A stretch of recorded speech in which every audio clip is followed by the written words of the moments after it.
Trije ste mi pisali, ok, to je zdaj ono pretiravanje influencersko.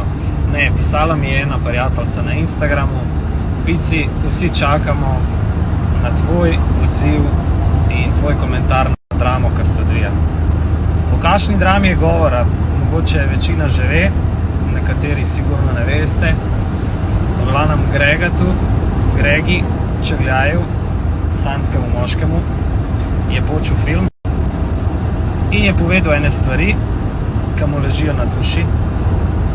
5 let nazaj bi se mogoče v večini stvareh strinjal z njim, ampak glede na to, koliko sem jaz v življenju enega dreka pojedel in da sem jaz daleč od popolnega, se danes ne moram strinjati vsem z njim, ga pa razumem in razumem to njegovo jezo in frustracijo.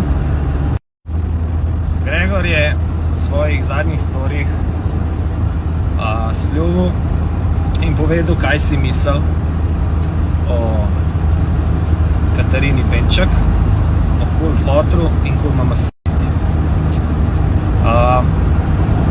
Jaz bi 5 let nazaj, ne rečem, da sem istega mnenja kot ti, ampak 5 let nazaj bi se na isti način izražal, če bi že koga hotel pljuvati, skritizirati, kakorkoli.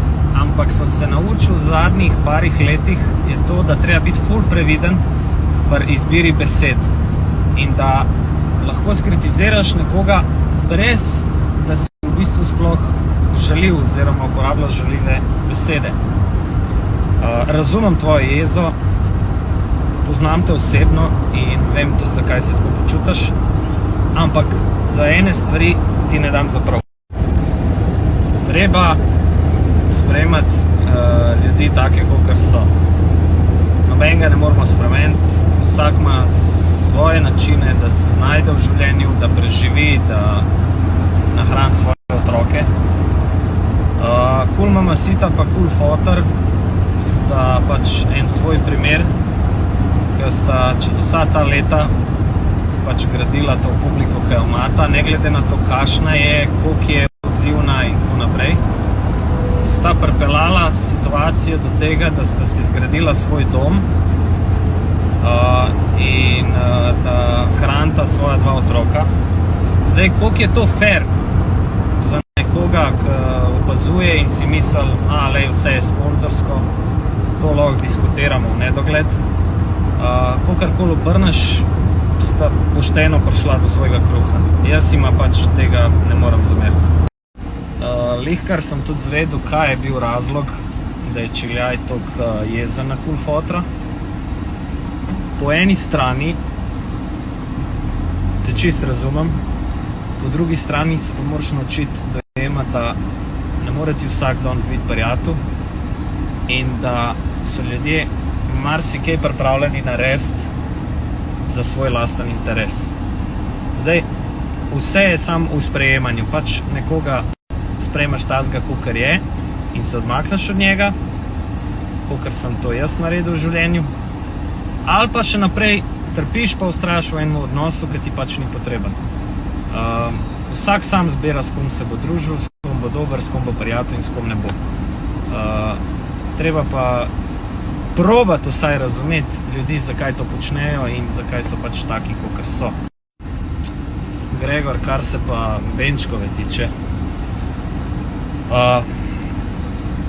če bi ti videl pred leti nekaj, kar sem jaz videl, bi po moje bil ful bolj krut v svojih storijih, ampak vsi grešimo, vsi delamo napake, jebiga, tudi ona se bori, tudi ona rada živi, tudi ona mora od nečesa preživeti, tako da sprejmi, pusti, živi in pusti živeti, ne sekeri se, premalo je cajta in prekratki so te storiji, da bi lahko vse to pokomentiral, ampak bom zdaj izkoristil priliko, itak veš, da si vabljen že od nekdaj na moj podcast, tako da v prvi priliki, ko se vrneš prid, pa bo vse predebatiral. Dobro jutro. Jaz sem včeraj do pozne ure se pogovarjal z Črljajem in prišel do enega zaključka. Temu človeku ne moreš nič zameriti. Zakaj? Zato, ker vletuje v ta svet, na to sceno, to svet slavnih, če lahko tako temu rečem, kot sanski moški. In že beseda sanski pričakuje v tebe, da si popoln v vseh pogledih. In kdorkoli se z njem ni strinjal, da je on sanski, je komi čakal na najmanjšo napako, da naredi in da je obesna cerkven zvon. Ljudje so nabirali točke s tem, da so moralizirali to, kar je on naredil in poskušali dopovedati, koliko to ni prav in tako naprej.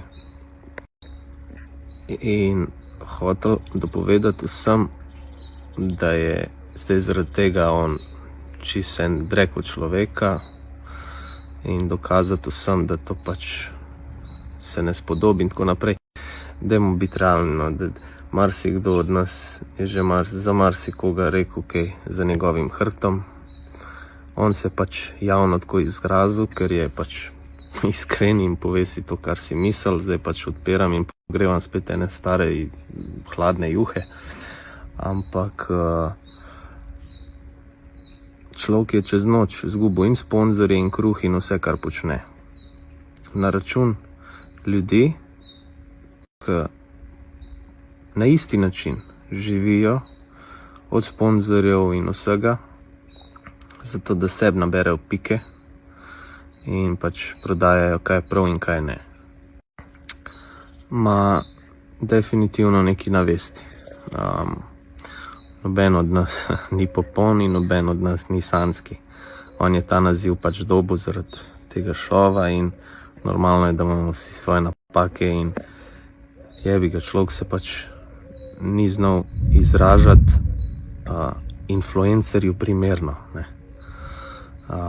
Jaz mu ne zameram popolnoma nič, tudi takrat mu nisem in tudi takrat sem razložil lepo, da je problem, da so se najdel v tem užaljeni samo tisti, ki nima neke svoje lastne samopodobe in ko v bistvu body shamajo sami sebe z raznimi photoshopi in face-appi in tako naprej, zato da izpadejo kot influencerji, popolni in lepi in tako naprej.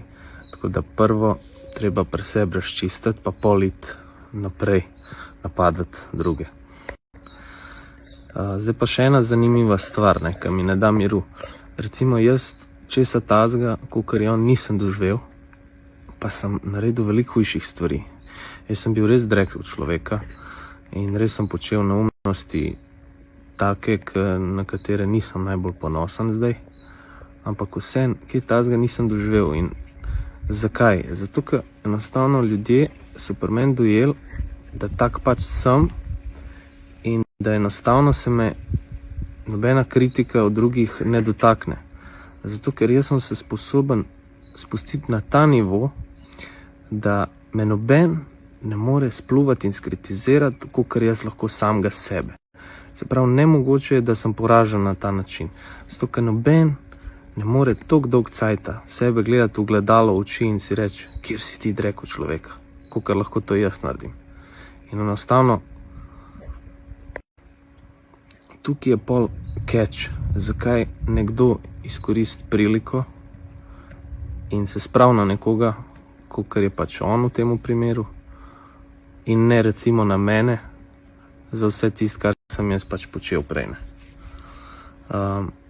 Treba biti realen, treba biti samokritičen, treba na sebi delati prvo in porihtati vse svoje napake, ki jih imaš, preden lahko bilo komu očitaš. Jaz mislim, da ga ni človeka, ki lahko sodi bilo komu na tem svetu. Niti sodniki, niti najbolj popolni in sanski ljudje.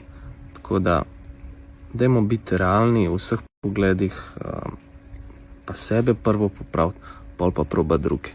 Jaz Gregata razumem, ne zagovarjam vsega, kar je naredil, ampak na nek način mu dam za prav. Nikoli v življenju nisem toliko cajta neprekinjeno gledal od nekoga storije, kakor od Gregata danes. To je najbolj genialno speljan marketing za dramo, kar sem jih videl v zadnjem cajtu. Človek je zaklenil svoj profil, zato da ne moreš pljunati njegovih storijev, in če že hočeš in tudi če ga nočeš followati, ga moraš followati, če ti ta firbec tvoj do drame prevlada, se pač odrečeš vsem načelom in rečeš, kurac, bom ga followal, zato da si to pogledam. Vsebina niti ni mi toliko zdaj pomembna, kolikor mi je pač zanimiv, kako je človek vse to spelo in nabral 2-krat več sledilcev, kolikor jih je imel. Če bo znal to sebo pridobrniti, je zmagal res.